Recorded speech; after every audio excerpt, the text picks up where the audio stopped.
Kita lanjutkan kembali perbincangan Kang Denny. Kalau melihat hasil dari temuan SMRC sendiri, ini kalau dapat dipetakan, kalau head to head antara Anies Baswedan dan juga Ridwan Kamil, ini kan poinnya tidak begitu jauh ya sebenarnya, hanya 8 poin. Ya. Sedikit sekali begitu.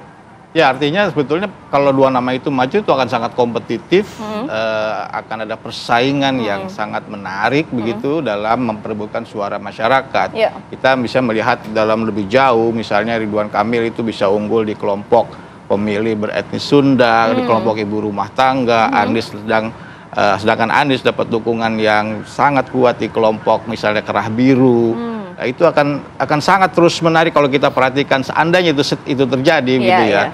Dan selisih 8 poin itu statistically insignificant karena sampel survei ini kan sekitar 500 responden. Artinya butuh selisih sekitar 9% lebih untuk bisa mengatakan Anies bisa meyakinkan unggul dalam pilkada DKI ketika survei dilakukan.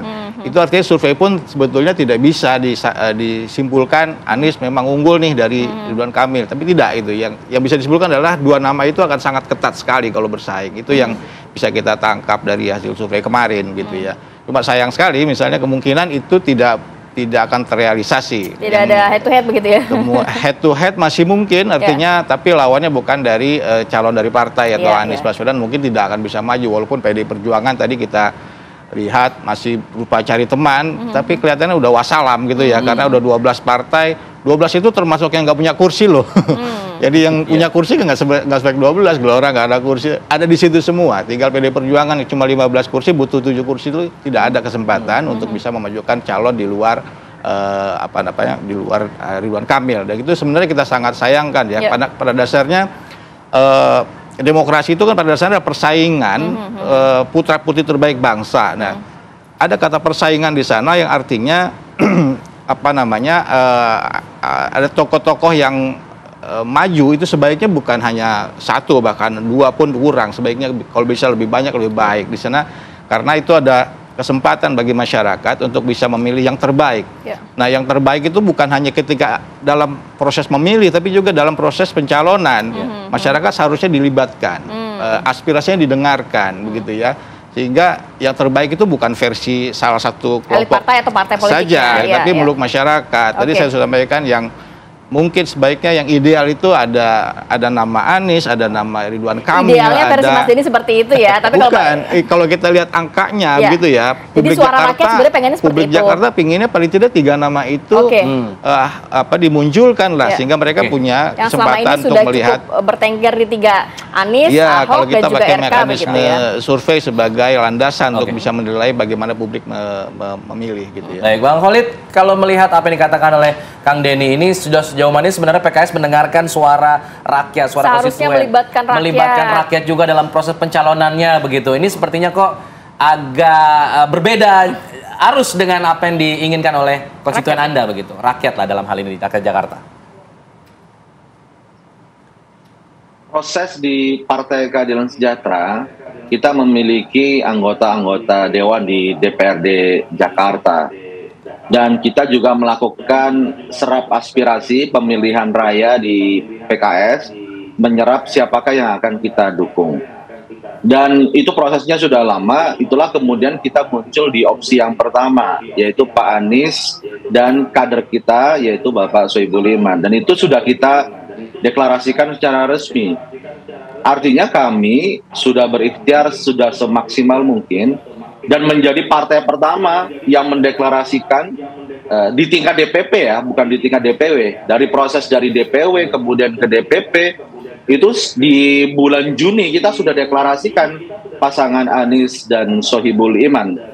Tapi dalam proses hingga kemarin, Partai Keadilan Sejahtera, walaupun partai pemenang, kita masih kekurangan 4 kursi untuk bisa menggenapi tiket tersebut. Sehingga tentu kita harus memiliki opsi yang lain, sehingga tiket yang kita miliki dengan 18 kursi itu, kita harus bisa menggenapinya dan bisa menentukan pilihan pasangan kandidat. Tentu kita tidak bisa dalam proses politik itu bergerak dalam satu titik yang tidak bisa kemana-mana. Ketika pasangan yang kita usung di opsi pertama, yaitu Mas Anies dan Pak Sohibul Iman, ternyata tidak memiliki progres. Sehingga kita harus memiliki opsi yang lain. Dan pilihan rasional kami adalah jatuh kepada Bapak Ridwan Kamil dan Bapak Suswono. Dan itu adalah skema yang terbaik buat warga Jakarta. Pak Ridwan Kamil adalah pemimpin yang kompeten, yang punya kapasitas, dan Pak Suswono juga demikian. Bang Khalid, apakah opsi dengan PDIP tidak realistis menurut Anda mungkin? Sempat ada komunikasi ke arah sana sebelumnya? PKS berkomunikasi dengan semua partai politik dan termasuk dengan PDI Perjuangan. Dan ketika PDI Perjuangan mengatakan bahwa mereka akan mengusung kader sendiri, ya, memiliki kader sendiri yang akan dimajukan, tentu PKS menghormati dan tidak bisa memaksakan bahwa pasangan Anies Soebul-Iman adalah pasangan yang tepat buat PDIP.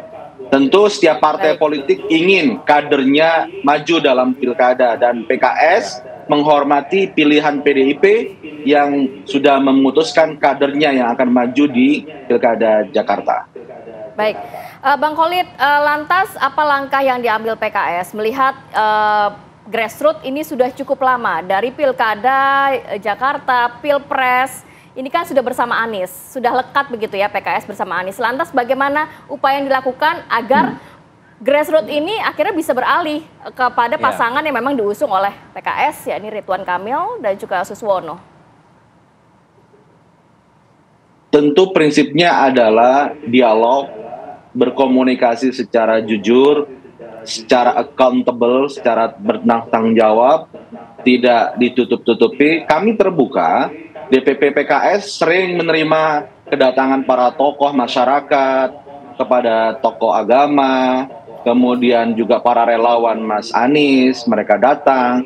Kami jelaskan bahwa ini adalah ikhtiar terbaik yang sudah kami lakukan, dan tentu pilihan-pilihan politik harus ada progres, ya, karena kita ada limit waktu dan kita harus putuskan mana yang terbaik buat warga Jakarta. Dan ketika kita sampaikan secara transparan, secara dewasa dan terbuka kepada masyarakat, mereka insya Allah bisa memahami pilihan politik dari Partai Keadilan Sejahtera. Oke, Kang Denny, terakhir mungkin apakah dengan berbicara jujur, komunikasi dengan konstituen ini cukup bagi pemilih-pemilih PKS, grassroots PKS yang kita tahu karakternya militan dari awal begitu? Apakah dengan bicara jujur cukup untuk bisa mengubah pendirian mereka? Ya, ini sebuah tantangan tersendiri ya bagi internal PKS ya, untuk bisa meyakinkan konstituen mereka bahwa apa yang mereka sudah jalankan ini merupakan pilihan yang paling realistis seperti yang disampaikan tadi. Dan saya kira penjelasan itu cukup masuk akal begitu ya. Kalau kita bicara lebih jauh sebetulnya partai-partai lain sebetulnya yang tadinya mengusung Anies seperti Nasdem itu justru agak sulit dicarikan penjelasannya. Jadi tantangannya justru sebetulnya mungkin pada partai Nasdem, termasuk mungkin PKB walaupun di tingkat bawah. Kalau PKS saya kira tadi penjelasannya cukup realistis begitu ya, bagaimana mereka sebetulnya juga punya usaha untuk melakukan itu, dan mereka ingin juga menempati pucuk pimpinan, paling tidak jadi wakil gubernur misalnya sebagai partai terbesar pertama. Saya kira akan ada tantangan ke depan. Oke, terima kasih banyak Kang Denny dan juga Bang Khalid sudah berbagi informasi dan waktunya pada pagi hari ini. Sehat selalu, Assalamualaikum.